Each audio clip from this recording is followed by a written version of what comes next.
Hi guys. It's not good morning. Nope, not good morning. Ooh, I've got in pop-up messages. Go away. Goodbye. Goodbye. Okay. Hi cubies and newbies. I am Sunshine. Oops, I just moved my camera. It's Friday. How's everybody doing? You guys have a good nice week? Ready to do some fun things over the weekend? Fun things over the weekend. I just got my eyes checked. They're still a little bit blurry because they were dilated. So I get to get glasses. How fun is that? I'm looking for some frames that will match my personality. I want them. I'm looking for Rubik's Cube colors. Yellow is pretty much impossible to find. I found some reds in many different shades. Did find some red ones. Those were a couple pretty cool. But if I can find my own glasses, my own frames, then they can just like put my prescription things in there. So if anybody like over the next week finds some Rubik's Cube frames, glasses frames, tell me. Because why not? Alrighty, who's here?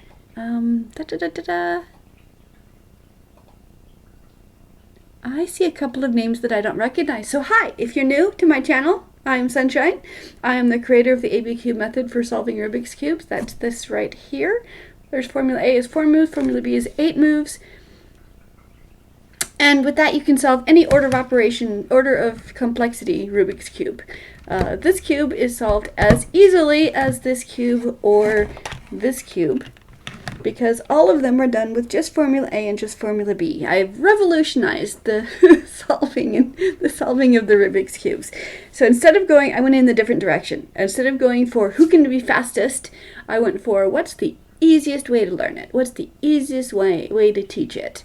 And I think that I came up with it, especially since those two formulas solve every size Rubik's Cube. Because I have done away with the lie that is the parity. There is no parity. You can have a parity, and you can solve them probably in about 4 seconds. Or you can just, when you see a parity happening, you can just undo it with a single quarter turn and continue on your way, and you won't have to worry about parity algorithms.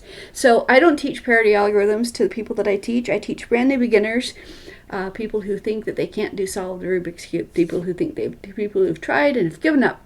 My brother can do it, my cousin can do it, but I've never been able to figure it out.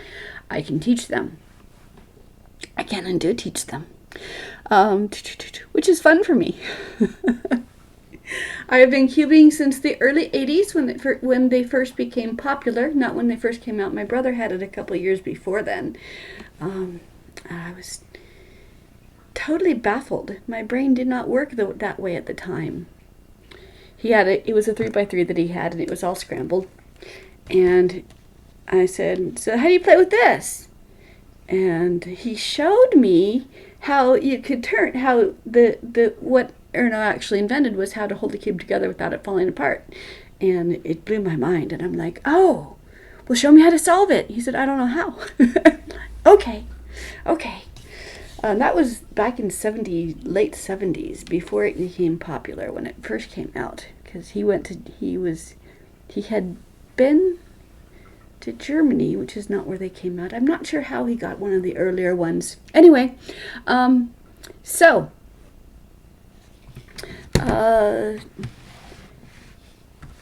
with the standard, with odd number cubes, you can do a checkerboard really easily.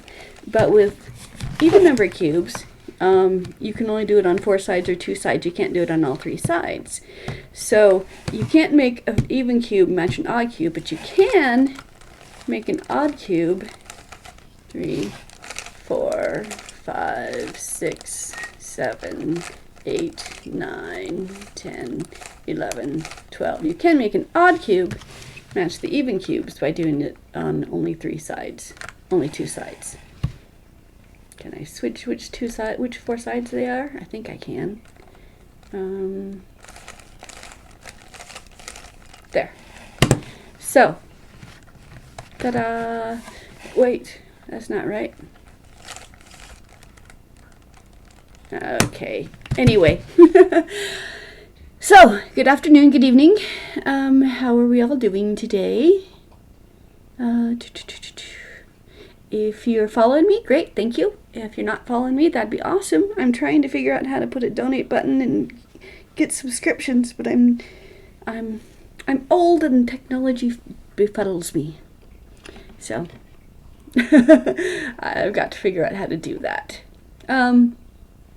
If anyone has any questions or comments, or please put it in chat. I love to chat more than I love to monologue, and I love to teach more than I love to demonstrate. So let's do that. So A and B. A is for moves. Moves a piece to the top, and also will twist a piece that's on the corner piece that's on top. Twist the corners. So that's what A is used for, to bring piece to the top and move the corners around. B is used for moving swapping three pieces around. And that's all you have to do for the rest of the cube. And of course, if you alter, let me put this back to a solve so we can talk about it behind its back or in front of its face or something.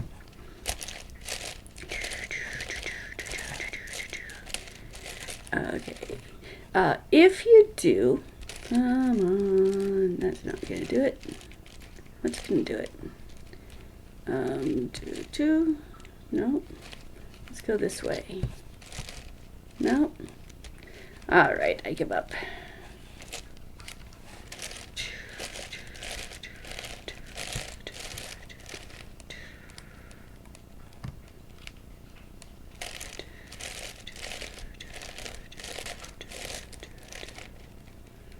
Okay. If you alter which two columns you use on B, then it alters which pieces move. That makes sense, right? So if you do the top row and outside columns, you're going to move the corners. You're going to be moving around. If you do the top row and two inside columns, you're going to be moving the centers around. And if you do the top row and an outside and an inside column, you'll be moving edges around. So you don't have to memorize which columns do what. You just have to pick the piece that you want to move. Let me 1, 2, 3.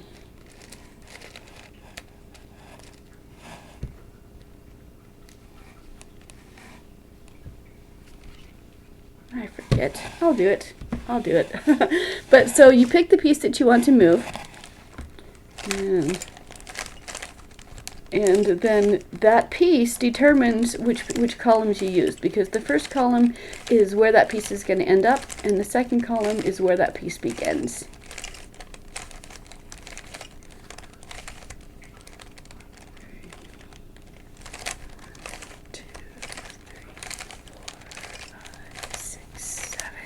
Eight, 9, 10, 11, 12. Okay, so if I do the top row in two columns, slide up, slide down, it moves these three corners around, and only three pieces does it move. Okay, up, down, down. If you do the inverse or the reverse or the mirror of it or whatever, all these other things, if you do it 3 times, you're back to start. So if you do it 1 time, it's either clockwise or counterclockwise. If you do it twice, it's the opposite. And then 3 gets you back to start. So you don't have to memorize, you don't have to remember different algorithms and which one does which one works for clockwise, which one works for clockwise, which one swaps them diagonally, because Formula B will do all of them. So,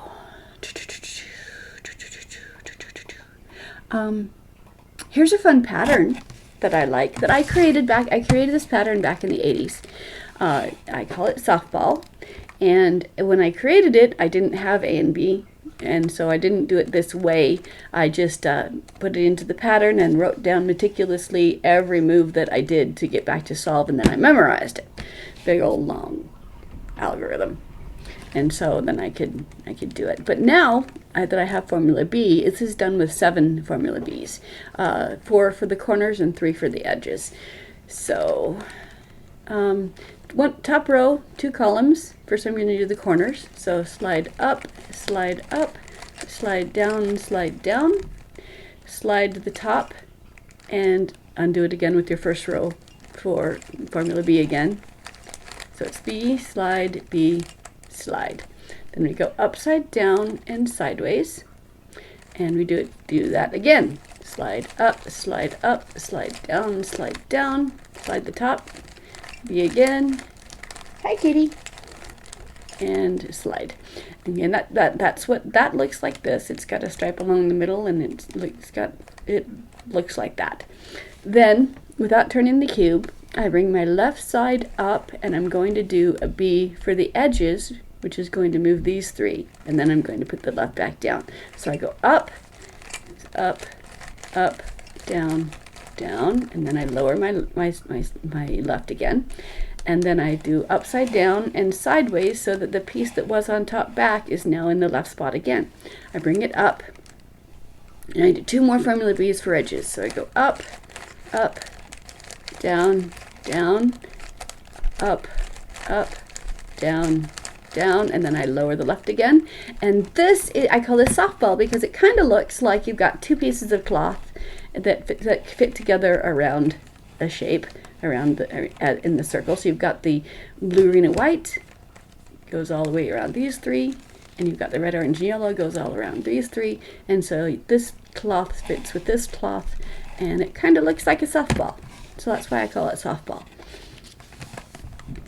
I used to play tricks on everybody, on my friends and family, in that I had memorized how to do this pattern. So I would take this pattern and I'd put it behind my back, and I'd go through that big old long algorithm memorization that I had, and then it would end up solved. And they're like, "Wow, you can do it behind your back!" Which, and just last month, my nephew, I saw him again after a while, and he said, "So, can you still solve the cube behind your back?" And I'm like, "I never actually did. This is what I was doing. I was tricking you." But so I really love teaching people the cube. Teach people who because it only takes me about an hour, about an hour to an hour and a half, less than 2 hours certainly, to teach, and then they can do every size cube. And so it's fun to watch people who don't know how to do it suddenly realize that it is not beyond their grasp. It is not only for those who are geniuses. It is for anybody who wants... Excuse me. I need water. I don't have water. For anybody who wants to solve the cube can now solve the cube. If you have any non-cuber friends, bring them to me, and we will play and have fun. And so... all right, let me undo this one. Undo it the same way you do it. It's one of those patterns that halfway through you get to a pretty pattern, and this is what the pretty pattern is. So again, slide up, slide down, slide down. That's formula B for corners. Slide the top, and then undo it with your first move of your second B, and slide upside down and sideways. Do it again. B for corners. Slide the top. B for corners. I know what I'm doing. I know I'm undoing myself inside the top. And then left comes forward, and you do B for edges.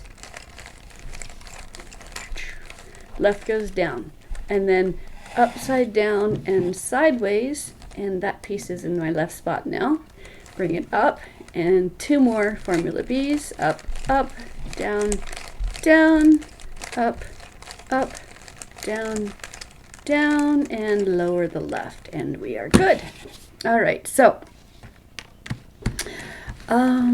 if I'm not getting any, I'm just going to sit here and play until I get questions. So if you guys want me to do any particular cube, or explain parodies again, or you guys want to tell me what your favorite, who your favorite manufacturer is, I'm going to sit here and play with this, because I can do formula A and B can be adapted to work on this cube, this minx as well. I can do this entire minx using just formula A and B. I don't have to remember, I don't use any other algorithms, I just use A and B. The difference, the adaptations you have to make to go to the minx, from the cube to the minx, is that there's now an order of operations. You want to do the stars before you do the other things, because when you do the stars, if one of the two columns is this center, this oblique center here, it has unintended consequences. So it moves more than just the 3 pieces that you want to move. So if you're doing like layer by layer or whatever, and you get to the last layer, it's going to undo some of those pieces that you're going to have to redo them again after you get the center straight. So if you just do the star first, you don't have to duplicate your efforts. So, but A and B you can see I've already did the stars. So it's massive, so I just got to go layer by layer until I get to the top. But the stars are done, so I can do anything else I want. Okay, here's a white piece on top. I'm going to bring it so that that white piece is on the front. Up, down, down, which was a Formula B with these 2 columns. Moves these pieces here. Okay, so there, and then I'm going to move it. I want it to move over the red. Here's the red. So I'll move it over to the red. I've set the gray. So now I'm going to bring it down again. And again, these 3 pieces are going to move. So slide up, slide second up, slide down, and this piece goes here, and this piece goes there. So now I'm going to set set my gray again. And now this piece wants to come here. So I can set the pink, brings it over here to this side, and the red brings it up. So now this will fit down here. So I set the pink and the red, so I'm going to do Formula B, then I'm going to reset the red, then the pink. So up, up, down, down, and then again, set the red and set the pink. And there it is. Hello, kitty. What you doing? Wait. Oh, okay. Yeah, you can have that. You can play with it, sure. Kitty has a new toy. It is the wraparound sunglasses they gave me to come home from the doctor's office, from the optometrist today, because they diluted my eyes. And so it's a brand new toy in her existence, and she doesn't know what to do with it. She hasn't figured out what to do. She's so excited. Oh, she's just so excited, you guys. All right, so I'm bringing things down. White is on the bottom. Looking for another white on the top. Here it is. I'm going to move it over the blue, which is here. Okay, and then I'm going to move it down into the blue by just moving this piece over here. So first column, second column. So away up, in, second up, away down, in, second down. Okay, and then reset the tips of my star again, and then I continue. So this blue wants to go here. So again, same thing I did. I move it over here to the yellow and then bring up where it wants to be. So this cube's going to go right down here. Okay, and I did it by setting the green then the blue. So Formula B, up, up, down, down, and then set the blue, and then set the green again, and the tips are resolved. If you don't do that, you just have to start over again and do the tips again. So looking for a white on top. It's not there. Let's look for whites along this side here. Okay, this white wants to go in one of these here. I think I can do that. So I'm going to bring it forward to here by just placing this one down here. So up, up, down, down, and then again, if I move this piece up, I can place it. So I only had to move the green, the purple to place it, to set, and then so first column, second column, these two columns, top row. Slide up, slide up, slide down, and then reset the tips. Okay. Any more white? Any whites on top? Any whites on the top side? Here's one. Okay. This white wants to go where the white and red meet. There's quite a lot of distance to move. So I'm going to put this onto the top layer. Okay. So I'm going to put this onto the top layer and then set it and move it down. So I'm going to use formula B. This is where it is my first column, is my row. First column, second column is going to move this down to here. So up, up, down, down, and there it is. Now I'm going to move it over, set the gray to move it over the red, like so. Now it's over. White's on bottom, it's over the red. It's going to come down here, and then I will reset the gray. So I'm going to move it forward by putting this piece down here. So first column, second column, top row, slide up, slide down, slide down, and then set my gray, set my tip, there, okay? So I keep my stars done. And then here's, this wants to come down here.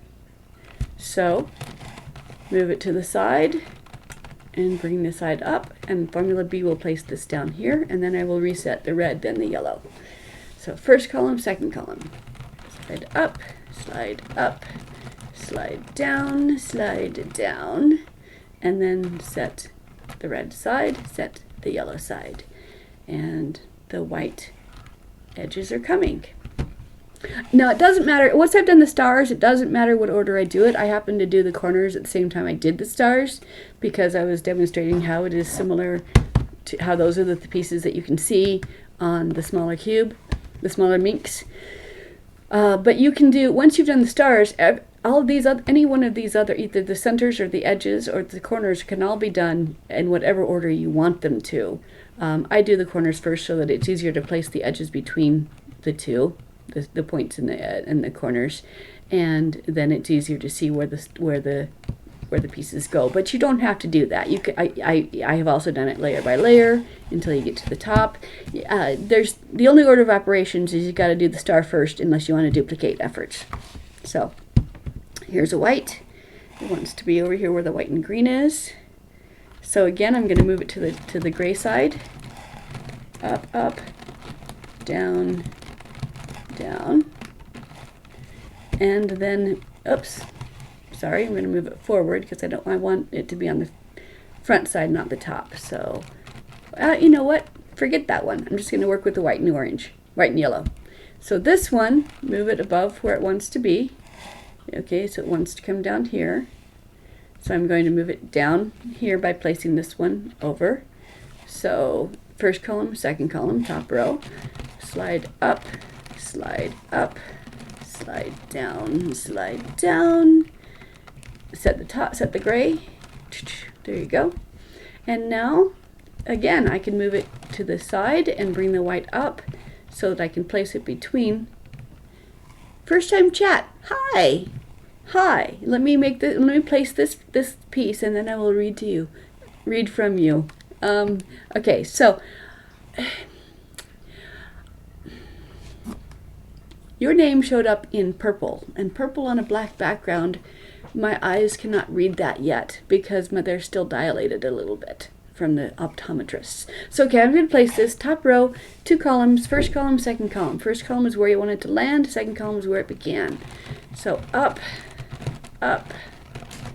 down, down, and then set your yellow and set the green. Set your stars back again. And we're working. Hi, so we've got a new chatter today. Science, so I think something 01. Anyway, so hi, I'm Sunshine. I am the creator of the ABCube method for solving Rubik's Cubes. This is not a Rubik's Cube, but this is a Rubik's Cube. A and B also solves Minx's as well. Science is cool. Someone else has this. Oh, you changed it to, did you do that? Science is cool, 01. I did not know you could change what color your name shows up as. Learn something new every day some days. Whoops, my light is on in the background and it's distracting. I'm gonna go change that. Give me 1 second.